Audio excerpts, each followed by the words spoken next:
Universal guardianship versus libertarianism, यानी सार्वभौमिक अभिभावक और स्वेच्छातंत्रवाद, यह विषय महत्वपूर्ण है। जैसे 1990 के बाद स्वेच्छातंत्रवाद भारत में समाज को व्यापक रूप में प्रभावित करना शुरू कर दिया। यह ठीक है कि राजनीतिक चिंतन के इतिहास में 1970 से ही लिबर्टेरियनिज्म या स्वेच्छातंत्रवाद का कंसेप्ट आया है और स्वेच्छातंत्रवाद नव उदारवाद का सह उत्पाद है, जो कि व्यक्ति को स्वच्छंद छोड़ना चाहता है और व्यक्ति को अपने मन मर्जी से निर्णय लेने की बात करता है। व्यक्ति पर समाज, परंपरा, नैतिकता किसी प्रकार की बंदिश या हस्तक्षेप को स्वीकार नहीं करता।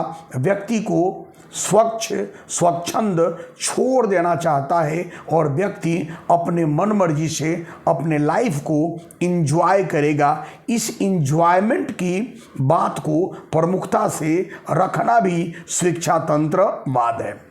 स्वेच्छातंत्रवादी प्रवृत्ति आई है और इसने समाज में जो कि सार्वभौमिक एक प्रकार की गार्जियनशिप अभिभावकत्व था, उसको ख़त्म कर दिया है। मुझे याद है कि एक बच्चा जो अपने उम्र के से अधिक व्यक्ति को रोड पर अपरिचित व्यक्ति को भी अभिभावक मान लेता था। चल रोड पर यदि वह चल रहा है, हम लोग भी उस फेज में रहे हैं, रोड पर वह चल रहा है तो ऐसी स्थिति में उससे अधिक उम्र का कोई व्यक्ति है जो उसके भैया चाचा जैसा लगता है, उसमें ही अपने भैया और चाचा की छवि देखने लगता है और उसे छीप कर कुछ हास्य परिहास की भी चर्चा करता है।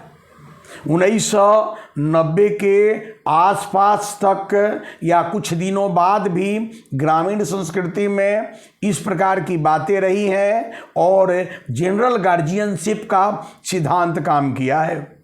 गांव का कोई व्यक्ति जो उम्र में अधिक है वह दूसरे व्यक्ति के लिए गार्जियन माना जाता रहा है और वहीं सार्वजनिक गार्जियनशिप के में रहने वाला बच्चा जब वह शहर की ओर आता है तो शहर में भी अपने से अधिक उम्र के व्यक्ति को अपना गार्जियन मान लेता है और स्वाभाविक रूप में उसके सामने वह मजाक करने, जो बड़े हैं उनके सामने हंसने या अपने दोस्तों के बीच रहकर हंसी मजाक ठिठोली करने से भी बचता हुआ नजर आता रहा है। लेकिन आज की प्रवृत्ति खास करके यह सूचना तकनीक और विज्ञान ने जो हमारे सामने अत्याधुनिक जो कंसेप्ट दे दिया है, गजट दे दिया है और इस गजट के कारण मानवीय जीवन और प्रवृत्ति में बहुत अधिक बदलाव आया है।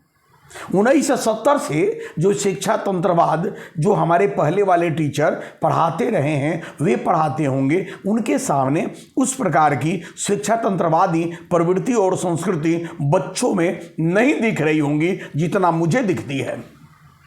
हम लोगों के क्लास में जो पढ़ने वाले बच्चे हैं वह जान रहे हैं कि वह टीचर है और सीनियर उससे बच्चे हैं, उनसे किसी प्रकार की उनकी शर्म, लाज, हाया नहीं है। वह बिल्कुल स्वच्छंद है, अपने तरीक़ा से पहनता है, रहता है। ये अलग प्रकार की प्रवृत्ति और मनोवृत्ति और संस्कृति आई है और मैं कहता हूँ कि यह कहीं न कहीं उदार विचारधारा का प्रभाव है, विज्ञान और तकनीक का प्रभाव है और जनरेशन 6 या 7 का जो कंसेप्ट है इसका भी प्रभाव है। इसलिए आज बच्चा अपने मदर फादर से ज़्यादा नियंत्रित नहीं रहा है। ग्रामीण जीवन में भी ऐसी प्रवृत्ति है कि उसके जो कजन हैं, बड़े भाई हैं या चाचा अंकल हैं, उन लोगों से भी वह नियंत्रित नहीं होता, मदर फादर से भी नियंत्रित नहीं होता और जो उसकी परंपराएं हैं, मर्यादाएं हैं, धार्मिक मान्यताएं हैं, इसमें तो उसको विश्वास ही नहीं है। मैं दावे के साथ यह कह सकता हूँ कि हिंदू समाज के अधिकाधिक नौ धनाढ़ वाली प्रवृत्ति और वैसे परिवार जो संस्कार विहीन हैं, उनको इस किसी प्रकार की जनरल गार्जियनशिप से और सामाजिक मान्यताओं से मतलब नहीं है। उसको यह मालूम नहीं कि हमारी क्या समाज की, परिवार की परंपराएं हैं, क्या प्रथाएं हैं।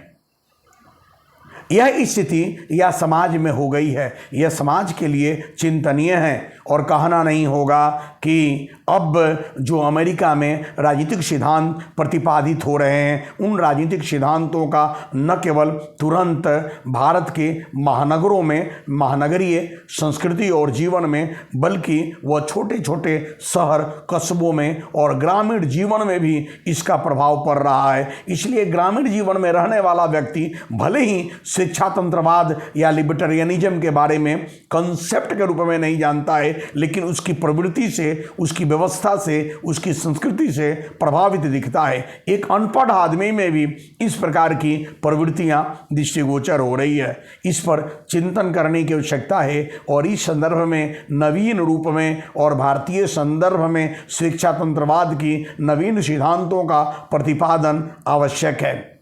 मैंने अंडरस्टैंडिंग पॉलिटिकल थियरी का चॉइस बेस्ड क्रेडिट सिस्टम के अंतर्गत जो बीए के लिए 4 वर्षीय है, उसके लिए किताब लिखा है। उस किताब में मैंने शिक्षा तंत्रवाद की प्रवृत्तियों के अंतर्गत ग्रामीण संस्कृति की थोड़ी सी बातों को हमने रखने का प्रयास किया है। और यह समाज में जो बदलाव आ रहा है, यह बदलाव हमें जो पश्चिमीकरण की ओर ही नहीं बल्कि पतनीकरण की ओर, डिक्लाइन की ओर लेकर हमको जाएगा, इसे इनकार नहीं किया जा सकता है।